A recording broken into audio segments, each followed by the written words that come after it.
মোটা কে রে রে মানে বন্ধু শাকিল দেনি একেবারে খাইছে মান সম্মান খাইছে রে ভাই ও ভাই শোনেন একটু ধ্যান যে একটা কথা করে ধ্যান যে আমার বন্ধুরা আমি কইছি যে গৃহস্থ দূর সরে 7 দিন গৃহস্থের একদিন তার আমি বুঝাইছি যে বন্ধু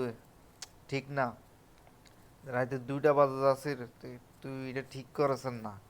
না কে শুনে কার কথা এখন আর কি কট খাইলো না থাক ভাই সাইরে দেন সারে দিবেন না তাহলে ঠিক আছে ভাই বিয়ে শাদী করা দেন আর কি ঢেলা তোরা দিকে তাকাও কার ফুয়া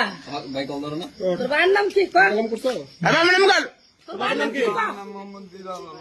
বাড়ি কই মিস্ত্রি বেড়া তোর বাবা কোম্পানি চাকরি করে নাকি এনজিও চাকরি করে আরে মেয়ে তোমার নাম কি মিম তোর বাবা কোথায় তো তোর নাম কোথায় কাগজি কোথায় গেছে তোরা বন্ধ দে তোমার বাবা তোর আম্মু কাছে তোমার বাবার কাছে আরি না কাগজ নি কইছে রে যাচ্ছে কিনেছে না তো তাহলে তোমাদেরকে দুজনকে একা রেখে তোমার আম্মু তাই কিভাবে না আম্মু হচ্ছে যে আমার আন্টিকে ডাক্তারকে আরে ফোন করে কে আনেছে কে ডাকছে বুঝছস শুনেছো তুমি এর চিনি কিভাবে দে আমার হোস্টেল 200 বাদ দে তুই আচ্ছা কতদিনের